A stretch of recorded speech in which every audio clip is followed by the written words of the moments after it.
things ain't logged in. Once again, it's your best friend, J. Cole. I'm rolling with Ralph Harris, Mr. Manish himself. Right here. I ain't going nowhere because this is where I'm staying. And I hadn't checked out yet. Well, what time is checkout? Hadn't checked out yet. So, okay, so check this out.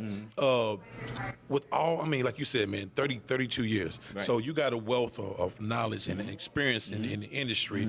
I guess kind of a state of the union type thing, current climate of the industry. Right. What do you kind of see? Well, look, as an old guy, I never wanted to be the elder statesman talking about how the young generation is doing it wrong. I never wanted to do that because when George Wallace was at the Laugh Factory every night when I got to L.A., he didn't complain about me being there. Okay. You know, and he paid his dues, and George Lopez knew he paid his dues. Gotcha. But this young, hot kid, Ralph Harris, is coming in, and then Dave Chappelle was coming behind me, and so you can't ever get upset with it. You just have to stay relevant yourself. Gotcha. If you don't keep your material relevant, and you don't think about how to create a new home run, so to speak, as an artist, then you're setting yourself up to fail. The business hasn't failed you. You failed the business. Okay. Because you're supposed to stay fresh. I got you.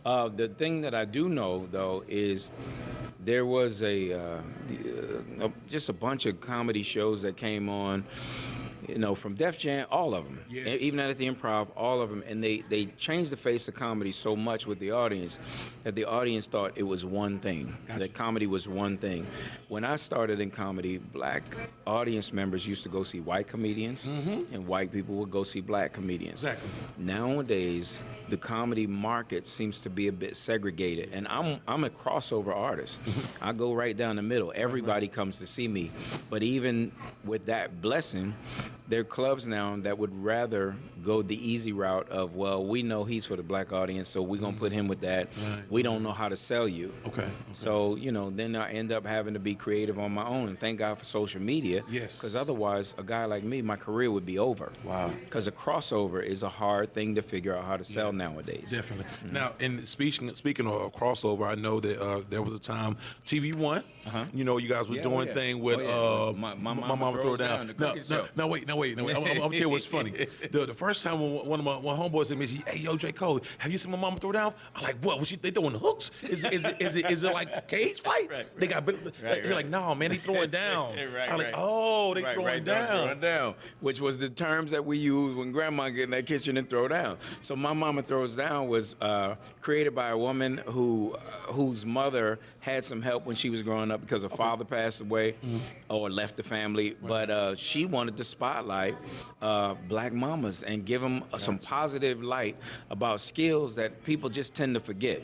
Is that they can go in there better than some of these top-notch chefs who by the way, sometimes steal ideas from the soul food restaurants in the South. Yeah. So I got a chance to host it. They looked at everybody. From what I understand, they talked to Cedric. I don't know if they talked to Steve, but they looked at several people. I ended up with the hosting gig. Wow. And we went to Atlanta and shot a ton of shows, and then it got on the air, and people love it, man. But reality TV is so heavy that the network will tend to lean towards what's going to pull the bigger ratings for reality. But My Mama Throws Down, the wonderful thing about it is it's a good piece of work, so they can use it whenever they want. And just like On Our Own, they'll throw it in there, and it gets some love. And I saw that when I saw TV One doing a couple episodes of My Mama Throw Down, and then I saw the episode. I was like, oh man, I remember that show. I remember when it first came out. I was like, yo, these is like real Cosby kids, because they were all brothers and sisters. And then they had the older brother that was brown skinned. Everybody was yellow, and then they had the crazy part is people don't remember one of the other sisters in the family. Well, I don't think they showed it in the pilot, but the little girl Raven Kelly, who was on I'll Fly Away, and she was on What's Love Got to Do with It. She was the little girl who played Tina Turner in the beginning. She was supposed to be another one of our sisters. Oh, wow. Named Hannah. Yeah, yeah, yeah. And they moved Hannah next door and made her like the Urkel of the show. Urkel girl, yeah. But it didn't stick. She ended up with another contract, I think. But whatever it was, they were all amazing actors, and she is still, to this day, we all talk. That's good. That's good. Because that was funny. Because back then, during that time, if you went upstairs or you went next door, you might not come back downstairs the next season. And that's so true. You might. That's so true. If you in a contract deal, they be like, okay, so you go into the yard, and then you're like, I don't want to go in the yard though. You hear a car crash. Like, ain't no car supposed to come through. Like, wait, how the helicopter get in the front yard? Baby, she done went home to glory. Right. That's exactly how you go.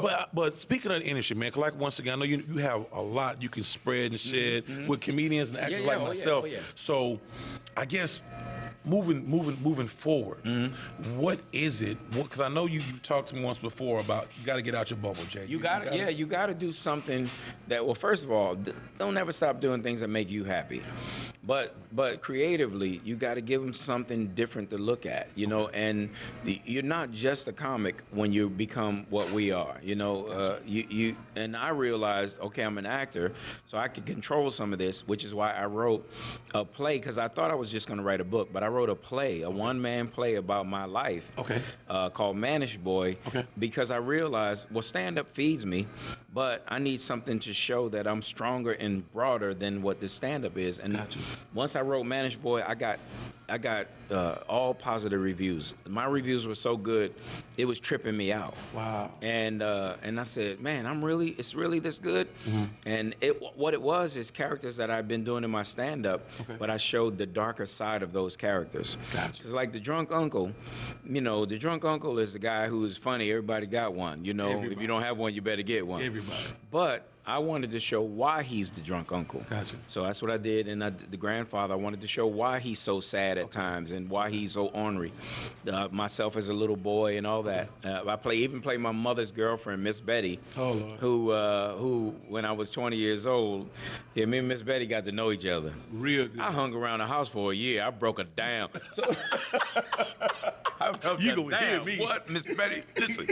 But all those characters got me a chance to take my show to an off-Broadway run. Wow. Yeah, and so I got good reviews in New York, and what I learned about New York is you don't necessarily have to go to Broadway to get the reviews that help you in other places. Right. But what you do have to have is a star ability to sell tickets no matter what. Gotcha. So, so speaking of star ability and sell tickets no matter what, right now, so you doing your own tours, you're doing your own dates? Stand-up. I never stopped doing stand-up. Okay. And right now, what I would like to do is work my way to my Philly homeboy, Kevin Hart. Okay. Because Kevin Hart has a new network deal, and he's producing a lot of stuff. Wow. And I know he gets me. Is Kevin Hart, he's always admired my work. He's told me this.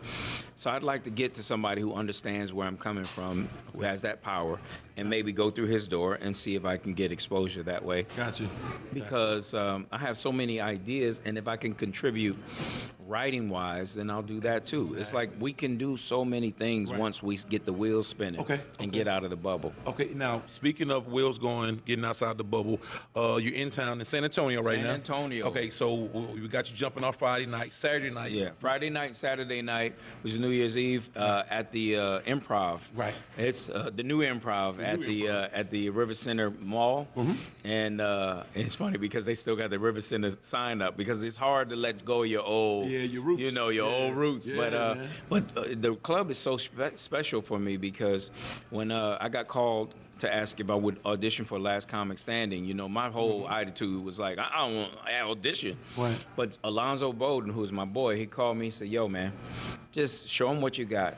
Let the chips fall. And I flew all the way to San Antonio because I knew this room. Right. I knew I always loved this room. Right. So I said, let me go in here. And this is the very room where I got on Last Comic, and it gave my career a resurgence. Okay. Yeah. And I owe it to this room to do well every time I'm there. So we've been having a ball. Right. And that's what I'm saying. I mean, because because for those who do not know, but those who do know, like I said, I've known your career and tracked your career from Dream Girls, doing things with Dream Girls, and then when you did the late night run with Jay Leno was still the host. Jay Leno, Arsenio. I did every talk show on TV. Man, but you the Pat Sajak show.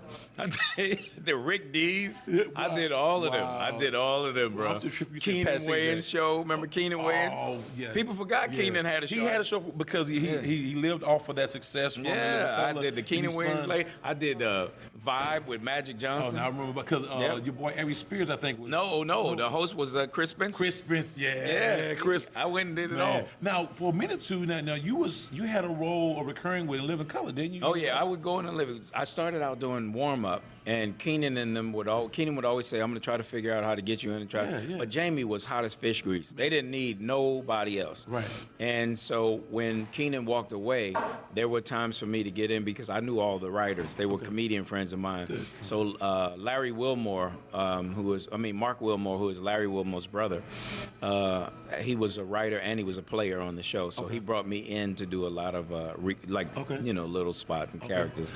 But to be a major player, it was hard to get there after Keenan left. And then also, like you said, crossover because you did a couple episodes of Seinfeld, right? Yeah, I did. Well, I did one Seinfeld, and it took everything. I didn't even have to audition for stuff after that. Wow. Because once you do Seinfeld, my agent would tell people, you really want him to come and audition for Living Single for this couple of lines? Yeah. And they were like, all right, tell him to report at 8 o'clock.